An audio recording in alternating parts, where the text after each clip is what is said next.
and mother-in-law, not only the father and mother of his own wife, but also the fathers and mothers of his brothers' wives and sisters' husbands, and likewise the fathers and mothers of all his cousins, the number of tabooed names may be very considerable, and the opportunities of error correspondingly numerous. To make confusion worse confounded, the names of persons are often the names of common things, such as moon, bridge, barley, cobra, leopard; so that when any of a man's many fathers in law and mothers in law are called by such names, these common words may not pass his lips. Among the Alfoors of Minahassa in Celebes the custom is carried still further, so as to forbid the use even of words which merely resemble the personal names in sound. It is especially the name of a father in law which is thus laid under an interdict. If he, for example, is called Kalala, his son in law may not speak of a horse by its common name, Kawalo; he must call it a riding beast, Sasakayan. So among the Alfoors of the island of Buru it is taboo to mention the names of parents and parents in law, or even to speak of common objects by words which resemble these names in sound. Thus, if your mother in law is called Dalu, which means beetle, you may not ask for beetle by its ordinary name; you must ask for red mouth. If you want beetle leaf, you may not say beetle leaf, Dalu mun; you must say Karon fenna. In the same island it is also taboo to mention the name of an elder brother in his presence. Transgressions of these rules are punished with fines. In Sunda it is thought that a particular crop would be spoilt if a man were to mention the names of his father and mother. Among the Nufoors of Dutch New Guinea, persons who are related to each other by marriage are forbidden to mention each other's names. Among the connections whose names are thus tabooed are wife, mother-in-law, father-in-law, your wife's uncles and aunts, and also her granduncles and grandaunts, and the whole of your wife's or your husband's family in the same generation as yourself, except that men may mention the names of their brothers-in-law, though women may not. The taboo comes into operation as soon as the betrothal has taken place, and before the marriage has been celebrated.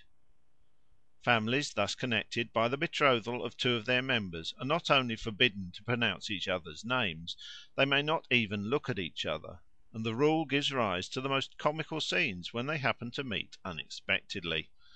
And not merely the names themselves, but any words that sound like them are scrupulously avoided, and other words used in their place. If it should chance that a person has inadvertently uttered a forbidden name, he must at once throw himself on the floor and say, "I have mentioned a wrong name. I throw it through the chinks of the floor, in order that I may eat well."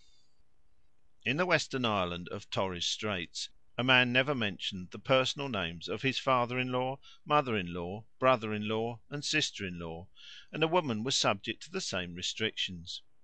A brother-in-law might be spoken of as the husband or brother of some one whose name it was lawful to mention, and similarly a sister-in-law might be called the wife of so and so. If a man by chance used the personal name of his brother-in-law, he was ashamed and hung his head. His shame was only relieved when he made a present as compensation to the man whose name he had taken in vain. The same compensation was made to a sister-in-law, a father-in-law, and a mother-in-law for the accidental mention of their names. Among the natives who inhabit the coast of the Gazelle Peninsula in New Britain, to mention the name of a brother-in-law is the grossest possible affront you can offer to him. It is a crime punishable with death. In the Banks Islands, Melanesia, the taboos laid on the names of persons connected by marriage are very strict. A man will not mention the name of his father-in-law, much less the name of his mother-in-law, nor may he name his wife's brother, but he may name his wife's sister. She is nothing to him. A woman may not name her father-in-law, nor on any account her son-in-law. Two people whose children have intermarried are also debarred from mentioning each other's names. And not only are all these persons forbidden to utter each other's names, they may not even pronounce ordinary words which chance to be either identical with the names or to have any syllables in common with them.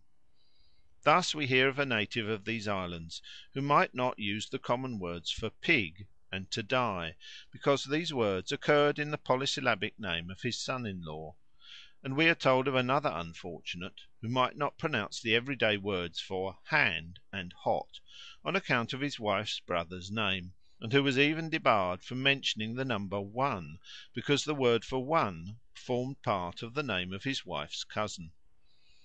The reluctance to mention the names or even syllables of the names of persons connected with the speaker by marriage can hardly be separated from the reluctance evinced by so many people to utter their own names or the names of the dead or of chiefs and kings; and if the reticence as to these latter names springs mainly from superstition, we may infer that the reticence as to the former has no better foundation. That the savage's unwillingness to mention his own name is based, at least in part, on a superstitious fear of the ill use that might be made of it by his foes, whether human or spiritual, has already been shown.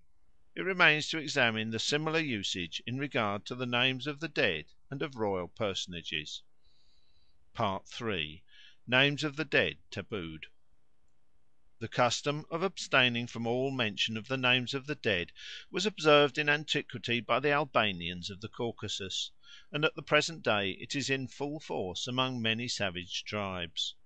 Thus we are told that one of the customs most rigidly observed and enforced amongst the Australian aborigines is never to mention the name of a deceased person, whether male or female. To name aloud one who has departed this life would be a gross violation of their most sacred prejudices, and they carefully abstain from it. The chief motive for this abstinence appears to be a fear of evoking the ghost, although the natural unwillingness to revive past sorrows undoubtedly operates also to draw the veil of oblivion over the names of the dead. Once Mr. Oldfield so terrified a native by shouting out the name of a deceased person, that the man fairly took to his heels, and did not venture to show himself again for several days. At their next meeting he bitterly reproached the rash white man for his indiscretion. "Nor could I," adds Mr. Oldfield, "induce him by any means to utter the awful sound of a dead man's name, for by so doing he would have placed himself in the power of the malign spirits."